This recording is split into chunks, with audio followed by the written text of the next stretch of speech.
को चंदौली लेके चलते हैं, जहां पर बीएसपी सुप्रीमो मायावती जनसभा को संबोधित कर रही है। वहीं दूसरी तरफ आपको बता दें, अमित शाह रैली कर रहे हैं, रोड शो कर रहे हैं। तो बीजेपी अध्यक्ष अमित शाह आज गोरखपुर में रोड शो कर रहे हैं और सबकी निगाहें इस रोड शो पे है, क्योंकि ये मुस्लिम बहुल इलाके में ये रोड शो हो रहा है। छठे चरण के चुनाव से पहले अंतिम दिन आज हर पार्टी वोटरों को लुभाने की कोशिश में लगी हुई है। का भी साफ पता चल रहा है, बीजेपी की हार होने का ही इससे भी साफ पता चल रहा है। ऐसी स्थिति में अब आप लोगों को अपना वोट इन सभी विरोधी पार्टियों को न देकर केवल अपनी एकमात्र हितैषी पार्टी बहुजन समाज पार्टी को ही देना है। और वैसे भी प्रदेश में अभी तक जो भी वोट पड़ा है, तो उससे अब तक के यही शुभ संकेत मिल रहे हैं कि अब इस चुनाव में बीएसपी की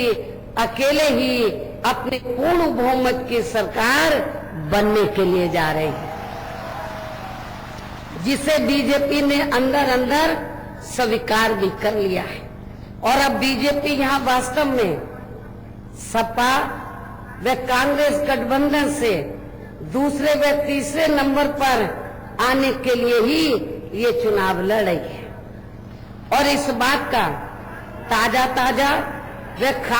खास सबूत ये भी है कि कल 1 मार्च से ही बीजेपी की केंद्र की सरकार द्वारा चुनाव के बीच में ही यहाँ घरेलू गैस सिलेंडर का काफी ज्यादा महंगा किया जाना है। चुनाव से भी जो आपका पड़ोसी राज्य है, ऐसे हालातों में इस चुनाव में अब इनका बिहार के विधानसभा चुनाव से भी काफी ज्यादा बुरा हाल होने वाला है।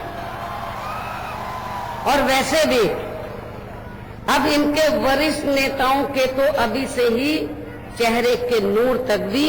उतरने लगे हैं। अर्थात अभी चुनाव में वास्तव में यहाँ बीजेपी के श्री नरेंद्र मोदी व श्री अमित शाह के, यानी कि इन दोनों गुरु व चेले के साथ साथ या इनके भतीजे के भी, अर्थात सपा के बबुआ के भी सुनामी वाले ही काफी बुरे दिन आने वाले हैं। और अब खासकर इस सपा के बबुआ को तो यहाँ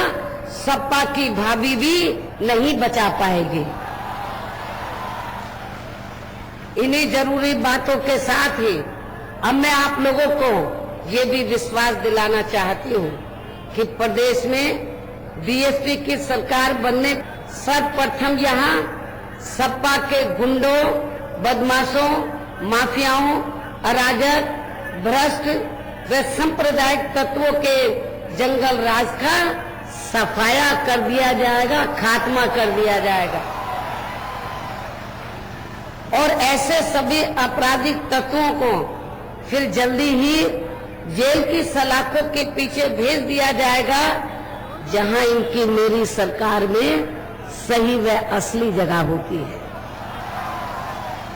ताकि फिर प्रदेश में हमारी बहन बेटियां अपने किसी भी जरूरी कार्य से दिन छिपे के बाद भी अकेले ही बाहर आ जा सकें। लेकिन इसके साथ ही यहाँ मैं ये भी कहना चाहती हूँ कि प्रदेश में किसी भी जाति व धर्म से जुड़े जिन बेकसूर लोगों को जबरदस्ती अपराधी बनाकर उन्हें वर्षों से जेलों में कैद करके रखा हुआ है, तो उन मामलों की हमारी सरकार द्वारा समीक्षा करवाई जाएगी और इसकी रिपोर्ट आने पर फिर ऐसे सभी बेकसूर लोगों को जेलों से रिहा भी करवा दिया जाएगा। इसके साथ साथ वर्तमान सपा सरकार ने जिन पीड़ित लोगों की थानों में एफआईआर दर्ज नहीं की गई है, तो उनकी विशेष अभियान के जरिए एफआईआर दर्ज करवाई जाएगी तथा उन्हें समय से न्याय भी जरूर दिलवाया जाएगा। इसके साथ ही मेरे पूर्व के शासन काल की तरह इस बार भी बिना पक्षपात के ही प्रदेश के सभी वर्गों व विभिन्न क्षेत्रों में लगे लोगों के हित व कल्याण का भी हर स्तर पर पूरा ध्यान रखा जाएगा। और इस मामले में खासकर यहाँ सबसे ज्यादा परेशान हालत में चल रहे किसानों की सभी फसलों की बकाया पड़ी धनराशि का भी फिर बहुत जल्दी ही भुगतान करवा दिया जाएगा और इनकी अन्य सभी समस्याओं का भी समय से ही समाधान कर दिया जाएगा। इसके अलावा मेरी सरकार द्वारा प्रदेश के समूचे व्यापारियों की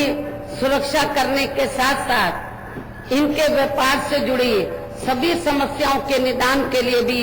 इस बार एक अलग से आयोग का गठन किया जाएगा। इसके साथ ही प्रदेश में रोजमर्रा की सभी जरूरतों को भी समय से ही पूरा करवाया जाएगा। और इतना ही नहीं बल्कि मेरी सरकार में जनहित व जन कल्याण की जो भी योजनाएं शुरू की गई थी तो उन्हें भी फिर से चालू कर दिया जाएगा। वर्तमान सपा सरकार की तरह अब बच्चों को पका हुआ घटिया व कीड़े वाला खाना नहीं दिया जाएगा, बल्कि इसके स्थान पर इस बार हमारी सरकार द्वारा इन बच्चों को दूध, बिस्कुट, अंडा, चना, केक व फल आदि ही दिए जाएंगे और इनकी क्वालिटी का भी विशेष ध्यान रखा जाएगा। इसके अलावा प्रदेश के खासकर गरीब, मजदूर, छोटे किसान व अन्य मेहनतकश लोग भी जो वर्षों से यहाँ छोटे छोटे कर्जों में काफी बुरी तरह से डूबे हुए हैं, तो उनसे वसूली के लिए बैंक वाले आए दिन उन्हें परेशान ही करते रहते हैं, जिसकी वजह से अभी तक यहाँ काफी लोगों ने तो दुखी होकर अपनी आत्महत्या तक भी कर ली है, जिसे गंभीरता से लेते हुए इस बार हमारी पार्टी की सरकार द्वारा इन सभी दुखी व पीड़ित लोगों के 1 लाख रुपए तक के कर्जे भी जरूर माफ कर दिए जाएंगे। अर्थात अब इनका ये कर्जा मेरी सरकार की ओर से ही दिया जाएगा। इसके साथ ही प्रदेश के गरीब लोगों को नियमों के तहत फिर से यहाँ खेती करने के लिए सरकारी जमीनों के पट्टे दिए जाएंगे। इसके साथ ही यहाँ मैं ये भी कहना चाहती हूँ कि वर्तमान सपा सरकार में जिन सपा के भू माफियाओं ने आपके पट्टों पर कब्जा कर लिया है, तो बीएसपी के सत्ता में आते ही फिर विशेष अभियान के जरिए उन पट्टों को मुक्त कराया जाएगा भू माफियाओं से, और जिन्होंने कब्जा किया है इस बार उन्हें सूखा नहीं छोड़ा जाएगा, बल्कि उनके खिलाफ सख्त कानूनी कार्रवाई करके उन्हें जेल की सलाखों के अंदर भेज दिया जाएगा। इसके साथ साथ यहाँ मैं आप लोगों को फिर से ये अवगत कराना चाहती हूँ कि अब प्रदेश में आगे नए स्मारक, संग्रहालय व मूर्ति आदि स्थापित नहीं की जाएंगी, क्योंकि ये सभी कार्य मेरी पिछली रही सरकारों में ही पूरे किए जा चुके हैं। अर्थात इस बार मेरी पूरी ताकत हर स्तर पर यहाँ प्रदेश की जनता को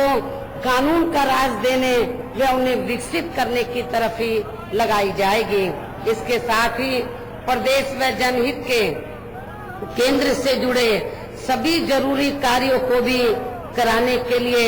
उनकी भी पूरी पैरवी की जाएगी। और इस मामले में खासकर आपके पूर्वांचल क्षेत्र को अलग से राज्य बनाने के लिए भी केंद्र की सरकार के ऊपर फिर से दबाव बनाया जाएगा। अर्थात आपके इस जनहित से जुड़े मुद्दे को तब तक नहीं छोड़ा जाएगा जब तक आपका ये अति पिछड़ा हुआ पूर्वांचल क्षेत्र अलग से राज्य नहीं बन जाता है, जिसका सपा, कांग्रेस व भाजपा ये तीनों पार्टियां मिलकर इसका शुरू से ही यहाँ काफी ज्यादा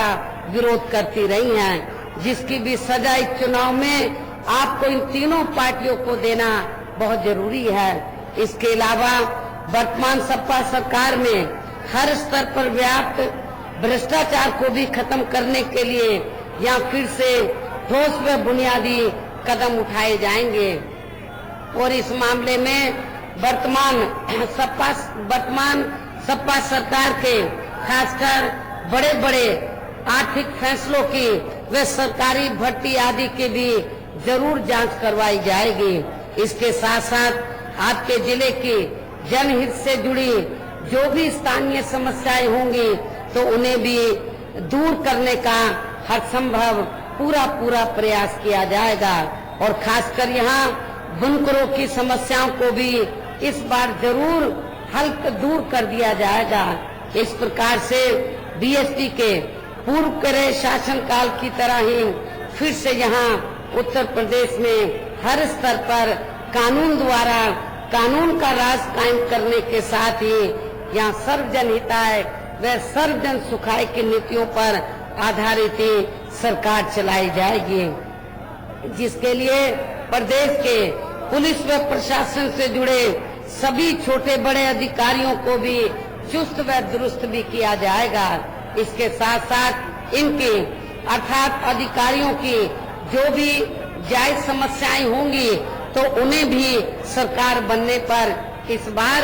जरूर दूर कर दिया जाएगा। और अब अंत में मेरा यही कहना है कि प्रदेश में इन सभी कार्यों को करने के लिए अब इस चुनाव में आपको या आपके क्षेत्र की जनता को भी अपने हितों में अकेले यहाँ बीएसपी की ही अपनी पूर्ण बहुमत की सरकार बनानी होगी। और इसके लिए अब आप लोगों को वोट पड़ने वाले दिन अपने सभी कामकाज को छोड़कर प्रातः सबसे पहले ही अपने अपने पोलिंग बूथों पर अपना वोट डालने के लिए जरूर जाना है। और इस मामले में हमारी माताएं बहनें जो मुझे सुनने के लिए बड़ी तादाद में इधर आई हैं, मैं उनसे भी ये कहना चाहती हूँ कि वोट डालने के मामले में आप अपने परिवार में, घर में पुरुषों, मर्दों, आदमियों से पीछे नहीं रहेंगे। अर्थात वोट वाले दिन अपने मर्दों से, आदमियों से, पुरुषों से आगे निकलकर अपने अपने पोलिंग बूथों पर पहुंचकर, समय से पहुंचकर, प्रातः सुबह ही पहुंचकर अपना अपना वोट हमारी माताएं बहनें जरूर डालेंगी। हमारे पुरुष और जो भाई हैं, बुजुर्ग हैं, वो भी पीछे नहीं रहेंगे। इसका मतलब ये नहीं कि हमारी माताएं बहनें वोट डालने जाएंगी, आप घर में बैठे रहेंगे। आपको भी उनके साथ साथ जरूर जाना है अपना वोट डालने के लिए। इसके साथ ही अपनी पार्टी के लोगों का कोई भी वोट पड़ने से ना रह जाए तो इसका भी संबंधित क्षेत्र के पार्टी के लोगों को जरूर ध्यान रखना है। और अब मैं आप लोगों से यही अनुरोध करती हूँ कि आप लोगों को अपनी पार्टी के इन सभी उम्मीदवारों को जो आपसे वोटों की अपील भी कर रहे हैं, तो इन्हें आप लोग अपनी पार्टी के हाथी चुनाव चिन्ह के सामने वाले बटन को दबा के जरूर जिताएंगे। और इस बार अपनी पार्टी की ही अकेले ही पूर्ण बहुमत की सरकार जरूर बनाएंगे। इस उम्मीद के साथ ही अब मैं अपनी बात यही समाप्त करूं, लेकिन इससे पहले मैं आप लोगों से पुनः यह अनुरोध करती हूं कि बीएसपी का चुनाव चिन्ह हाथी है। आप लोगों को हाथी चुनाव चिन्ह के सामने वाले बटन को दबाकर बीएसपी के इन सभी प्रत्याशियों को रिकॉर्ड तोड़ वोटों के अंतर से जिताकर इनको उत्तर प्रदेश की असेंबली में जरूर भेजेंगे। ऐसी अपील के साथ ही अब मैं अपनी बात यही समाप्त करती हूँ। जय भीम, जय भारत।